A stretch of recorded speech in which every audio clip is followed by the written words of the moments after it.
Breaking news చూస్తున్నాం. Phone tapping కేసులో కీలక పరిణామాలు చోటు చేసుకున్నాయి. 2023 నవంబర్ 15 నుంచి నవంబర్ 30 వరకు కూడా భారీగా ఫోన్ ట్యాపింగ్ జరిగినట్లుగా అధికారులు నిర్ధారించారు. ఏకంగా 4013 ఫోన్ నెంబర్లను ట్యాప్ చేసినట్లుగా ప్రణీత్ రావు అండ్ టీం అంగీకరించారు. 618 మంది పొలిటికల్ లీడర్ల ఫోన్లు కూడా ట్యాపింగ్ జరిగినట్టుగా తెలుస్తోంది.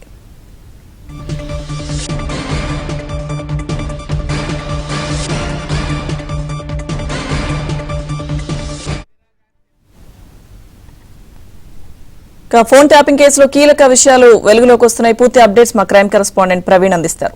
ప్రవీణ్, ఫోన్ ట్యాపింగ్ కేసులో ఇప్పటికే కీలక అంశాలు వెలుగు చూస్తున్నాయని చెప్పి సంబంధించి దర్యాప్తు కొనసాగుతుంది. మరి కొంతమంది స్టేట్మెంట్ కూడా రికార్డ్ చేసేటువంటి అవకాశం అయితే స్పష్టంగా కనపడుతుంది. అయితే ఇప్పటి వరకు 400 ఫోన్లు పైన ట్యాప్ అయిన ఒక అంచనాకు వచ్చినప్పటికీ కూడా 618 మంది స్టేట్మెంట్ రికార్డ్ చేయాలనేది ప్రస్తుతం పోలీసులు భావిస్తున్నారు. ముఖ్యంగా ఐఏఎస్ అధికారులు రోనాల్డ్ రాస్, గౌతమ్ల ఫోన్లు సైతం ట్యాపింగ్ కు గురైనటువంటి అంశాన్ని చెప్పడం జరిగింది. ఈ 618 మంది బాధితులను ఇప్పటి వరకు 228 మంది స్టేట్మెంట్లను రికార్డ్ చేసినటువంటి పరిస్థితి కనపడుతుంది.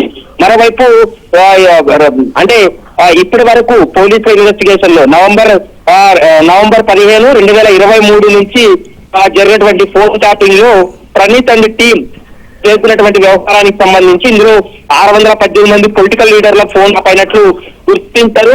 రేవంత్ రెడ్డి ఆయన కుటుంబ సభ్యులు, బండి సంజయ్ కుటుంబ సభ్యులు, మరోవైపు ఈటెల రాజేంద్ర ఆయన కుటుంబ సభ్యులు, పొంగులేటి శ్రీనివాస్ రెడ్డి కుటుంబ సభ్యులతో పాటు అధికారుల ఫోన్లు కూడా ట్యాప్ అయినట్లు ప్రస్తుతం గుర్తించడం జరిగింది. త్వరలో కొండా విశ్వేశ్వరరెడ్డి కావచ్చు, మైనంపల్లి హనుమంతరావు, మాజీ ఎమ్మెల్యే కేఎస్ రత్నం, మరి శశిధర్ రెడ్డి వీరిని కూడా స్టేట్మెంట్ రికార్డ్ చేసేటువంటి అవకాశం అయితే కనపడుతుంది. ఇక అప్పటి అధికార పార్టీగా ఉన్నటువంటి టీఆర్ఎస్ లో ఉన్నటువంటి ఎమ్మెల్యేల ఫోన్లు కూడా ట్యాప్ చేయడం జరిగింది. మాజీ ఎమ్మెల్యేలు పద్మాదేవేందర్ రెడ్డితో పాటు మర్రి జనార్దన్ రెడ్డి, తాటికొండ రాజయ్యలకు కూడా నోటీసులు ఇచ్చి విచారణ జరిపే అవకాశం ఉంటుంది. ఎందుకంటే వాళ్ళ ఫోన్లు కూడా ట్యాప్ అయినటువంటి అంశాన్ని ప్రస్తుతం ఆఫీసర్స్ కూడా వెల్లడించారు. కాబట్టి చూడాలి, ఈ కేసులో మరికొన్ని కీలక పరిణామాలు చోటు చేసుకునే అవకాశం ఉంటుంది.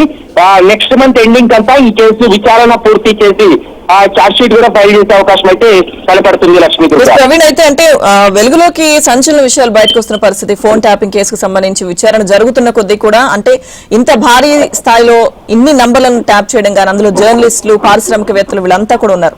సో ఈ కేసుకు సంబంధించి అసలు పోలీసు ఉన్నతాధికారులు ఏం చెప్తున్నారు? ఎందుకంటే గవర్నమెంట్ కూడా చాలా సీరియస్ గా తీసుకుంది కదా విషయాన్ని. అయితే ఇప్పటి వరకు ఇన్వెస్టిగేషన్ లో కేవలం నెల రోజులు 2023 నవంబర్ నెలకు సంబంధించినటువంటి ఫోన్ ట్యాపింగ్ డేటా మాత్రమే ఇన్వెస్టిగేషన్ దగ్గర ఉంది. మిగిలినటువంటి డేటా మొత్తం కూడా పూర్తిగా డిస్ట్రాయ్ చేయడం జరిగింది, ధ్వంసం చేశారు. ఆ ఒక్క 618 మంది ఫోన్లు ట్యాప్ సంబంధించినటువంటి ఆధారాలను బేస్ చేసుకొని ఇప్పటి వరకు 228 మంది స్టేట్మెంట్లు రికార్డ్ చేశారు. మరికొంతమంది స్టేట్మెంట్ రికార్డ్ చేసే అవకాశం అయితే కనపడుతుంది. కానీ బీజేపీ చెప్తూ ఉంది ప్రస్తుతం ఈ కేసు సంచలనమైనటువంటి కేసు కాబట్టి ఈ కేసును సిబిఐ ద్వారా విచారణ జరపాలి, సిబిఐ ఇన్వెస్టిగేషన్ చేస్తేనే అసలు వాస్తవాలు బయటపడతాయనేది బీజేపీ డిమాండ్ చేస్తుంది.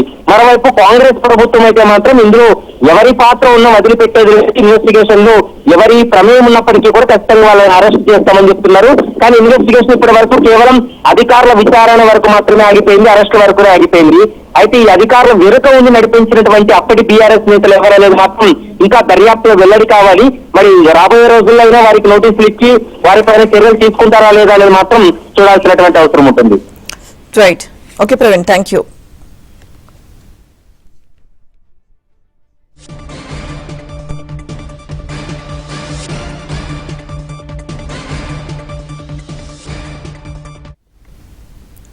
ఫోన్ ట్యాపింగ్ కేసులో కీలక విషయాలు వెలుగులోకి వస్తున్నాయి. 2023 నవంబర్ 15 నుంచి నవంబర్ 30 వరకు భారీగా ఫోన్ ట్యాపింగ్ జరిగినట్లుగా తేలింది. ప్రణీత్ రావు టీం ఏకంగా 4013 ఫోన్ నంబర్లను ట్యాప్ చేశారు.